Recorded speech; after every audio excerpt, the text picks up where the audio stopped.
5 dernières années, pour revenir à l'ISVV, la région a soutenu 12 projets de recherche avec des allocations doctorales ou postdoctorales, dont 3 avec l'Union Bordeaux-Adélaïde-Guézenheim, sur la qualité des vins, l'adaptation au changement climatique, les maladies, l'innovation. A soutenu aussi les colloques et symposiums qui ont été organisés par l'ISVV, comme Climwine, on en parlait à l'instant avec Gilles Boeuf il y a quelques années. A accompagné aussi la création des 4 cellules de transfert et de projets de R&D associés. Et a aussi participé à la chaire d'accueil d'Éric Giraud-Hérault, je ne sais pas où il est parti. Voilà, donc ça c'était aussi une très bonne chose, et va participer à la prochaine chaire, je crois, sur la RSE, avec la personne qui arrive du Québec. Voilà. Et donc toutes ces... Voilà. On parlait de ta chaire, Éric, que la région a soutenue et qui était importante parce que ça a permis le développement des sciences humaines et sociales au sein de l'ISVV. On en a besoin, grandement besoin. Il faut encore qu'elle se développe. Très heureuse aussi donc d'accueillir les grands témoins de cette journée scientifique, dont 2 avec lesquels effectivement la région collabore beaucoup.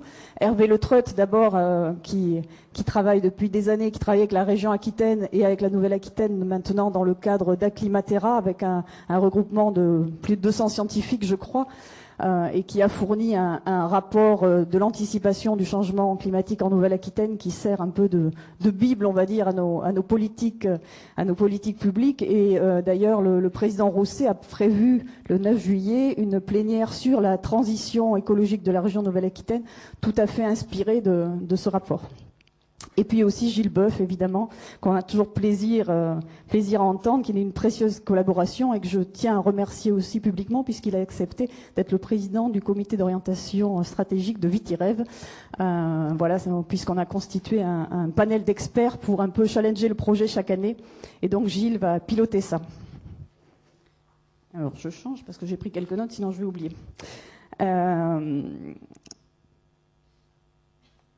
Donc j'en étais là. Pour l'agriculture, donc dans cette journée de la plénière qui va s'appeler Néoterra, la plénière consacrée à la transition écologique, on a la chance d'avoir le projet Vitirev qu'on co-construit depuis 2 ans avec un certain nombre de partenaires, d'acteurs de la filière vitivinicole. D'ailleurs, il y en a un certain nombre dans la salle. On est presque on pourrait presque se croire dans une réunion Vitirev. Qui s'appelle Innovons pour les territoires viticoles respectueux de l'environnement. J'en profite pour remercier Yann Reynaud qui pilote ce projet, qui le coordonne, et avec plus de 130 partenaires, c'est pas une mince affaire. Merci Yann. Et qui donc ce projet Vitirev sert de référence aux autres filières agricoles pour cette plénière Néoterra. Donc c'est déjà un succès en soi, même si on n'a pas encore on n'est pas encore lauréat de l'appel à projet auquel on l'a soumis, mais c'est déjà une bonne chose. Et des filières comme les filières fruits et légumes viennent nous demander, mais venez nous aider à construire un projet tel que Vitirev. Donc ça c'est plutôt pas mal.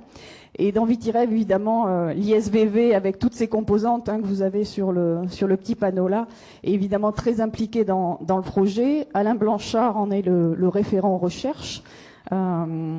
Et va constituer dans ce projet un agenda de recherche, un travail avec les laboratoires d'innovation territoriale qui vont être menés par Hubert de Rochambeau. Et puis, effectivement, il y aura aussi dans ce projet quelque chose d'important dont j'ai parlé tout à l'heure, c'est la chaire de recherche partenariale, innovation durable et RSE de la filière vigne et vin qui va être mise en place, et des observatoires aussi dont on a besoin. L'ambition de Vitirev, son enjeu principal, c'est de rester à l'horizon 2050 en Nouvelle-Aquitaine un territoire viticole dynamique, attractif et exemplaire en matière de développement durable, qui est parti de la réduction de l'usage des pesticides. C'est un projet sur plus de 10 ans et un projet sur lequel, évidemment, on va s'appuyer grandement sur l'ISVV, qui sera au cœur des recherches, même si on a dit que c'est un projet qui va partir des territoires. Évidemment, on aura besoin de toutes vos contributions. Merci. Bonne journée.